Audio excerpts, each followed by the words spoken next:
আসসালামু আলাইকুম। এখানে 3 রকমের ব্রেইন রয়েছে এবং এই 3 রকম ব্রেইনের সাথে প্রায় 200 জনেরও বেশি শিক্ষার্থীর যে ফলাফল ঘটেছিল সেই ফলাফলের একটা জীবনের সাথে সম্পর্ক, সেই জিনিসটা হচ্ছে এটার সাথে রিলেটেড। তো এই ঘটনাটাকে একটু শেয়ার করি। সেটি হচ্ছে প্রায় 2 শতাধিক শিক্ষার্থী যারা গ্রামে মা বাবার সাথে থাকতো, ওই শিক্ষার্থীরাই করছে কি এইচএসসি মানে মেট্রিকের পরে আরো ভালো ফলাফলের জন্য শহরে গিয়েছে এবং শহরে যাওয়ার পরে কয়েক বছর পড়াশোনা করলো, এইচএসসি পরীক্ষা দিল, তারপরে কেউ কেউ হচ্ছে অ্যাডমিশন টেস্ট দিল। দেওয়ার পরে দেখা গেল যে মাত্র 16-18 জন শিক্ষার্থী মোটামুটি ভালো কিছু করেছে, আর বাকি যে শিক্ষার্থীরা রয়েছে বেশিরভাগই যেই স্বাভাবিক রেজাল্ট নিয়ে তারা গেছে তার চেয়ে রেজাল্ট খারাপ করেছে। এখন তাদের আসলে ঘটেছিল কি সেটা বুঝতে গেলে এই 3টা ব্রেইনকে আমাদের অ্যানালাইসিসের মধ্যে আনতে হবে। তো এইটা বোঝার আগে আমরা গোল্ড ফিশের নিশ্চয়ই নাম শুনেছি।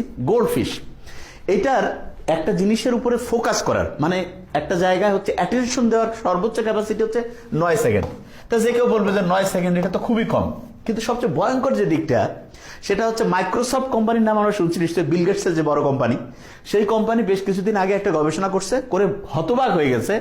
বেশিরভাগ মানুষ 8 সেকেন্ড আছে না, 8 সেকেন্ড পরেই আর একটা জায়গায় ঠিকভাবে মনোযোগ ধরে রাখতে পারছে না। তার মানে আমাদের যে মনোযোগের ক্যাপাসিটি আগে অনেক ভালো ছিল, সেটা কত ভালো ছিল। অ্যান্ড্রু কার্নেগির একজন নাম রয়েছে, ইনি ছিলেন 1835 সালে জন্ম নেয়া আমেরিকার একজন হচ্ছে বলা যায় সবচেয়ে ধনী মানুষ।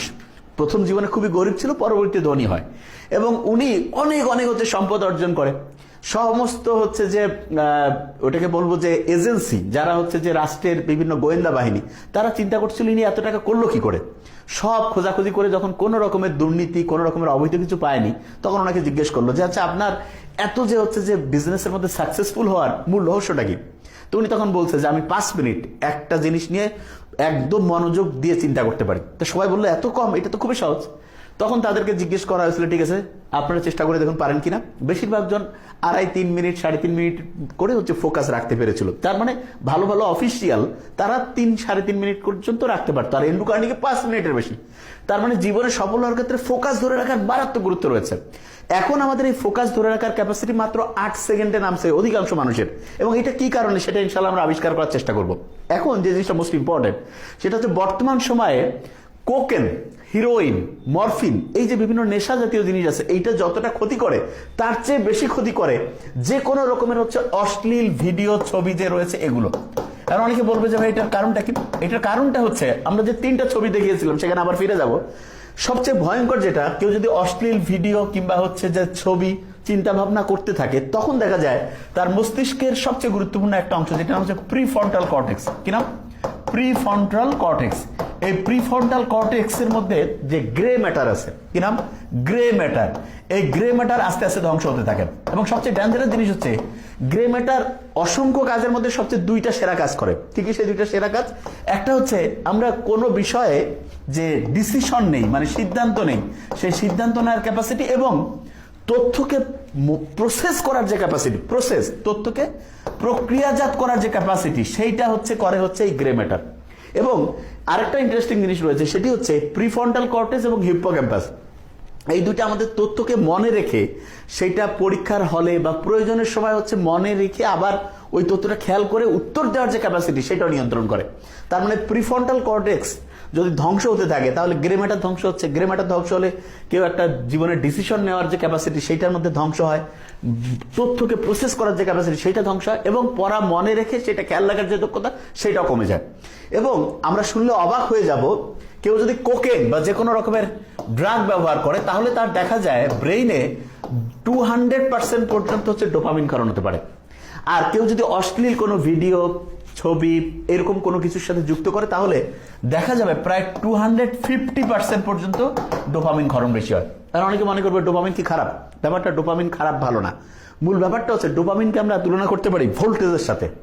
আমরা এই যে ইলেকট্রনিক ডিভাইসগুলো চালাচ্ছি এটার জন্য কারেন্ট রয়েছে, কারেন্টের ভোল্টেজ আছে। আমরা জানি যে ভোল্টেজ একটা স্বাভাবিক মানে যদি থাকে তাহলে সব ডিভাইসগুলো ঠিকভাবে কাজ করবে। আর ভোল্টেজ যদি হাই হয়ে যায়, হাই ভোল্টেজ, তখন কি হয়ে যায় যে কয় না 440 হয়ে গেছে, জিনিসপত্র ধ্বংস হয়ে গেছে, ইলেকট্রনিক ডিভাইস যে রয়েছে সেটা কি হয়ে গিয়েছে, দেখা গিয়েছে যে পুড়ে গিয়েছে। এবং অনেক সময় যে বজ্রপাত হয় তখন কিন্তু হাই ভোল্টেজ তৈরি হয়। হাই ভোল্টেজ তৈরি হলে কি হয়, ইলেকট্রনিক্সের যে সার্কিট আছে, যে কোনো যন্ত্রাংশের যে বলা যেতে পারে আইসি আছে, এগুলো কেটে যেতে পারে। আমাদের ব্রেনটাও এরকম বিভিন্ন আইসি, বিভিন্ন নিউরনের কানেক্টিভিটি দিয়ে তৈরি হয়েছে। হাই ডোপামিন যখন ক্ষরণ হবে, তার মানে ডোপামিন লেভেল অনেক বেড়ে গেছে, তখন হাই ভোল্টেজ ব্রেইনে চলে আসছে, এবং এই কারণে কি হবে যে ব্রেইনের যে কোষগুলো আছে, নিউরনগুলো, এগুলো ধ্বংস হয়ে যাবে। এবং সবচেয়ে ভয়ঙ্কর দিক, ব্রেইনের স্বাভাবিক যে প্যাটার্ন আছে, যেভাবে ব্রেইনের হচ্ছে যেই রাস্তায় ঠিকভাবে কাজ করার কথা, সেই রাস্তার গতিপথ চেঞ্জ হয়ে যাবে। ওই যে ভূমিকম্প হইলে যে কারণে অনেক সময় নদীর যে গতিপথ চেঞ্জ হয়ে যায়, ব্রেইনের স্বাভাবিক যে গতিপথ সেটা ধ্বংস হয়ে যাবে। এবং স্বাভাবিক গতিপথ যদি ধ্বংস হয়, তখন যেই কাজগুলো স্বাভাবিকভাবে আমাদের আনন্দ পাওয়ার কথা, যেমন ফ্যামিলির সবাই মিলে একসাথে গল্প গুজব করা, ফ্যামিলি তারপরে ফ্রেন্ডস মিলে হচ্ছে আড্ডা দেওয়া, এগুলো আর ভালো লাগবে না।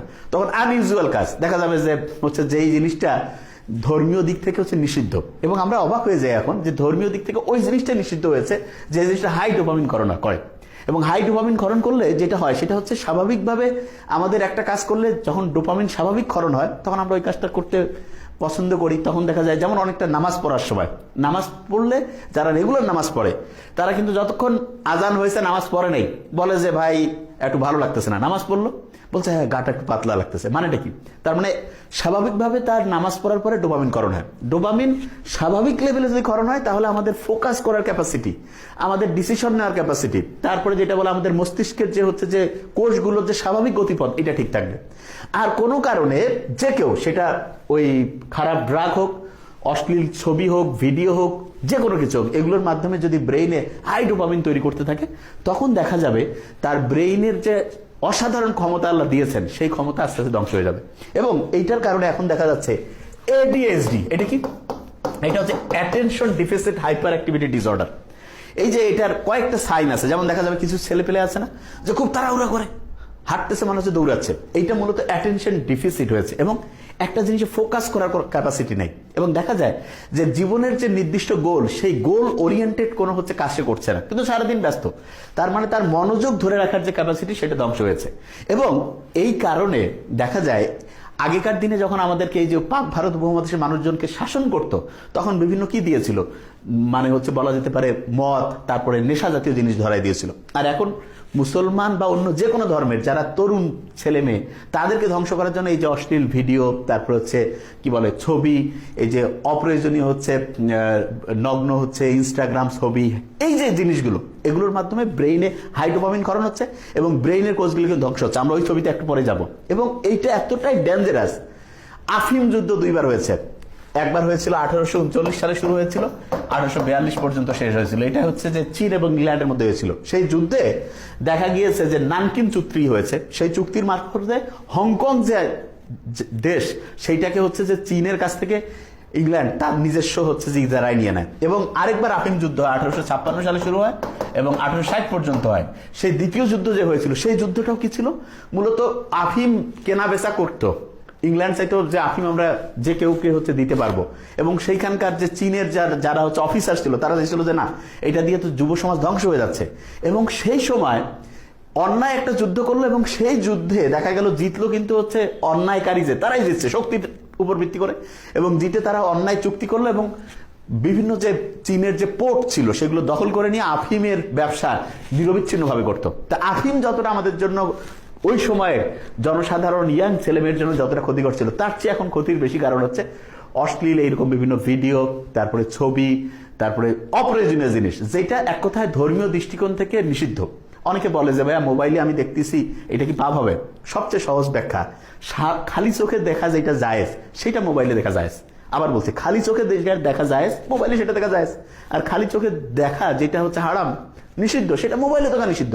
তার মানে মোবাইলে আমরা কখনোই সেই রকম কার্যে হচ্ছে ব্যস্ত থাকবো না, যেটা ফ্যামিলির সবাই মিলে আমরা দেখতে পাবো না, সবাই মিলে হচ্ছে যেই এন্টারটেইনমেন্টের মধ্যে আমরা নিজেদেরকে ব্যস্ত রাখতে পারবো না, সেইটা কোনো ক্রমেই মোবাইলে করা যাবে না। এবং এটা যদি করি, তাহলে ভয়ঙ্কর যে দিকটা, ব্রেইনের ধ্বংস হচ্ছে। ধ্বংসটা কেমন? কোকেন, হিরোইন, এগুলো খাইলে, এগুলো রেগুলার অ্যাডিকশন করলে, অ্যাডিক্টেড থাকলে 200%, আর এই অশ্লীলতা জড়িত থাকলে 250%। আল্লাহ কত অসাধারণ করে বলছে যে মোমেন পুরুষ আর মোমেন নারী পরস্পরের বন্ধু, তোমরা পরস্পর তোমাদের দৃষ্টিকে হচ্ছে সংযত করো। আর নারীদেরকে বলছে যে জাহিলিয়াতের যুগের মতো নিজেদের হচ্ছে উন্মুক্তভাবে প্রদর্শন করো না। এখন দেখা যাচ্ছে যে সমাজের যত রকমের অন্যায় অশ্লীলতা আছে, এইটার যত রকমের অপরাধ আছে, তার মধ্যে ব্রেন ঠিকভাবে কাজ করছে না এবং হচ্ছে যে হাই ডোপামিন ক্ষরণ হচ্ছে, স্বাভাবিক অ্যাক্টিভিটিস নষ্ট হয়ে যাচ্ছে। এখন কথা হলো যে এই কাজগুলো আমরা অনেক সময় হচ্ছে অ্যাড্রেসও করি না যে এগুলো যে অন্যায়, এবং এই ক্ষেত্রে অভিভাবকদের উচিত যে সন্তানদেরকে এখন থেকে জানিয়ে দেওয়া যে হ্যাঁ, যে যেটা ধর্মীয় নীতিমালা রয়েছে সেইটা যদি মানো তাহলে তুমি ভালো করবা, না হলে কিন্তু আস্তে আস্তে ধ্বংস হবা। ওই যে 200 স্টুডেন্টের কথা বলেছিলাম, 2 শতাধিক শিক্ষার্থী যারা গ্রাম থেকে শহরে গিয়েছে, এদের মধ্যে সাধারণত দেখা গিয়েছে 3 রকম স্টুডেন্ট হয়েছে। এক রকমের শিক্ষার্থী ছিল যারা ধর্মীয় নীতিমালা একদম ভালো করে মানতো, এবং তাদের ক্ষেত্রে যেটা হয়েছে ধর্মীয় নীতিমালা মানার কারণে দেখা গিয়েছে তাদের ব্রেনটা স্বাভাবিকই ছিল। কিরকম ব্রেন ছিল স্বাভাবিক, সেটা হচ্ছে এই প্রথম ব্রেনটা, এবং এইটার কারণে তারা অ্যাটেনশন ধরে রাখতে পারতো, ফোকাস ধরে রাখতে পারতো, পড়াশোনা করতো, রেজাল্টও ভালো করতো। এই যে দ্বিতীয় যে রয়েছে, এগুলো হচ্ছে ড্রাগ অ্যাডিক্টেড হয়েছে কিছু কিছু ছেলেপেলে, যে একটু বন্ধু বান্ধবের সাথে সিগারেট হ্যান ত্যান খাওয়া শুরু করলো, ব্রেনের ধ্বংস হলো এবং পড়াশোনা ধরে রাখতে পারছে না, পড়ায় আগ্রহ নাই, মেজাজ খিটখিটা গরম, আচরণ খারাপ, হাই অ্যাক্টিভিটি মানে হচ্ছে যে ভাবচক্কর বেশি, এদের রেজাল্টও জীবনে ভালো কিছু হয়নি। তৃতীয় গ্রুপ, এরা অশ্লীলতায় জড়িয়ে গেছে, এই বয়ফ্রেন্ড গার্লফ্রেন্ড, তারপরে হচ্ছে যে বিভিন্ন অশ্লীল জিনিসের সাথে যুক্ত হয়ে এদের ব্রেন আরো বেশি ড্যামেজ হয়েছে। এবং এই 3 গ্রুপের মধ্যে যারা ধর্মীয় নীতিমালা মারছে তাদের রেজাল্ট আলহামদুলিল্লাহ ভালো হয়েছে, আর এই 2 গ্রুপ ধ্বংস হয়েছে। তো এই 2টা গ্রুপের মধ্যে যে কেউ যদি এখন প্রশ্ন করে যে কেউ যদি এই যে ড্রাগের মধ্যে অ্যাডিক্টেড, অশ্লীল জিনিসে অ্যাডিক্টেড হয়, তাহলে তার ফিরে আসার বুদ্ধি আছে কিনা? আছে। একটা শব্দের মধ্যে এই ফিরে আসার বুদ্ধি আছে, সেই শব্দটা হচ্ছে রিলিজ। যে কোনো প্রবলেম ইনশাআল্লাহ আমরা এই শব্দকে বিশ্লেষণ করে বের করে ফেলতে পারবো। সেটা কি? আর্ট হচ্ছে রিকগনাইজ। যে কোনো শিক্ষার্থীকে আগে বুঝতে হবে যে হ্যাঁ, আমি যদি অশ্লীল কোনো কিছুতে কিংবা যেটা বলা যায় ধর্মীয় নীতিমালার বাইরে সেইটা, এবং খেয়াল রাখতে হবে যেই কাজটা আমি করার পরে অন্যের সামনে মানে হচ্ছে গর্বভরে বলতে পারি সেটাই খারাপ কিছু, সেইটাতে যদি আমি জড়িত হয়ে থাকি তাহলে তওবা করে আল্লাহর কাছে ইস্তেগফার করে, আর কি বলো এটা কি জানি, মানে হচ্ছে যে ভুল স্বীকার করে যে আমি ভালো হতে চাই, এইটা যখনই চিন্তা করবো ইনশাআল্লাহ আমাদের ব্রেনকে এমন অসাধারণভাবে আল্লাহ বানিয়েছেন, শুনলে অবাক হয়ে যাব। মাত্র 4 সপ্তাহে ব্রেন যতটাই ধ্বংসপ্রাপ্ত, ওই 2nd বা 3rd ক্যাটাগরি হলে মাত্র 4 সপ্তাহে আমরা যদি এগুলো থেকে নিজেদেরকে দূরে রাখি, ব্রেন আবার আলহামদুলিল্লাহ আগের অবস্থায় যাবে। এবং সেই জন্য ফার্স্ট যে উইকটা আছে, ফার্স্ট উইকটা কিন্তু খুব কষ্ট হবে। অনেকটা এরকম যে আল্লাহ বলছে না, তুমি যখন অন্যায় করবা সেইটার শাস্তি দুনিয়াও কিছু পাবা, আখিরাতেও পাবা। তো ওই যে 2 নাম্বারই যা কিছু করছি সেইটার জন্য ফার্স্ট উইক কষ্ট হবে, প্রচুর কষ্ট হবে, এবং ঘুম আসবে না, হাত পা ব্যথা করবে, মানে খাওয়ার রুচি কমে যাবে, ভয় লাগবে, বুক ধরপড় করবে, এই জিনিসগুলো হবে। কিন্তু এই যে কষ্টের পরেই আল্লাহ রহমতে রহমত চলে আসবে। 2nd উইক থেকে শুরু হতে থাকবে কি, কষ্ট কমতে থাকবে, কষ্ট কমতে থাকবে, ভালো লাগা শুরু হবে। 3rd উইকে কষ্ট আরো কমতে থাকবে, আর একটু ভালো লাগা শুরু হবে। 4th উইকে গিয়ে আমরা দেখবো আলহামদুলিল্লাহ এত সুন্দর আমাদের অ্যাটেনশন চলে আসতেছে, বন্ধু বান্ধব ফ্যামিলির লোকজনের সাথে কথা বলতে ভালো লাগতেছে, তখন মনে হবে যে কি আজে বাজে কাজের মধ্যে নিজেকে ব্যস্ত রাখছে, তখন আস্তে আস্তে ভালো লাগার মধ্যে আমরা চলে যাব। তা এই first week, 2nd week, 3rd উইকটা আল্লাহর সাথে কানেকশন থাকতে হবে। ফ্যামিলির যারা রয়েছে তাদের কাছে কি হতে পারে যে কোনো সমস্যা আগে রিকগনাইজ হয়ে গেছে, এরপরে ইতে হচ্ছে কি সব সময় যেটা বলি এঙ্গেজ রাখতে হবে, তাকে ব্যস্ত রাখা, 5 ওয়াক্ত নামাজ পড়া, ধর্মীয় নীতিমালা, ভালো বই পড়া, আস্তে আস্তে সে পজিটিভ হয়ে যাবে। এলতে হচ্ছে লিসেন, তার সমস্যাগুলো মন দিয়ে শুনতে হবে, কোনো মন্তব্য করার দরকার নেই, সমস্যা এটা ব্যাপার না, ইনশাআল্লাহ আমরা সবাই মিলে একসাথে সমাধান করবো। ইতে যেটা রয়েছে সেটা হচ্ছে ইমপ্যাথি। এই সমস্যা যদি আমাদের নিজেদের কারো হইতো, সে কিন্তু ইচ্ছা করে করতেছে না, যে কোনো ভাবে সে অ্যাডিক্টেড হয়ে গেছে, তাহলে কতটা কষ্ট পাইতাম আমরা, সেই অনুযায়ী তাকে হচ্ছে নিজেদের মধ্যে হচ্ছে চিন্তা করতে হবে। এরপরে যেটা অ্যাকসেপ্ট, এরকম অন্যায় যে কেউ করতে পারে, এটা অন্য কাউকে বলার দরকার নেই, ফ্যামিলির সবাই মিলে যে ওকে ফাইন, ইনশাআল্লাহ আস্তে আস্তে আমরা পজিটিভ দিকে যাবো। এরপরে যেটা রয়েছে সাপোর্ট। সাপোর্টের ক্ষেত্রে আমরা সবসময় বলি যে কোনো রকমের প্রশ্ন জিজ্ঞাসা না করে, সে যেই রকম সুযোগ সুবিধা চায় তাকে হচ্ছে কোনো কটু কথা না বলে, তাকে তুলনা না করে, তার হচ্ছে যে নেগেটিভ দুর্বল জিনিসটা আঘাত না করে তাকে পজিটিভ ওয়েতে হচ্ছে হেল্প করা। এরপরে যেটা এনকারেজ মানে তাকে বোঝানো যে হ্যাঁ ইনশাআল্লাহ 99% যদি কেউ চায় মন থেকে, ইনশাআল্লাহ সে সফল হবে, এবং সেই রকম যে অন্যায় অশ্লীলতা যে কোনো রকমের বদ অভ্যাস থেকে নিজেকে বের করে আনতে পারবে।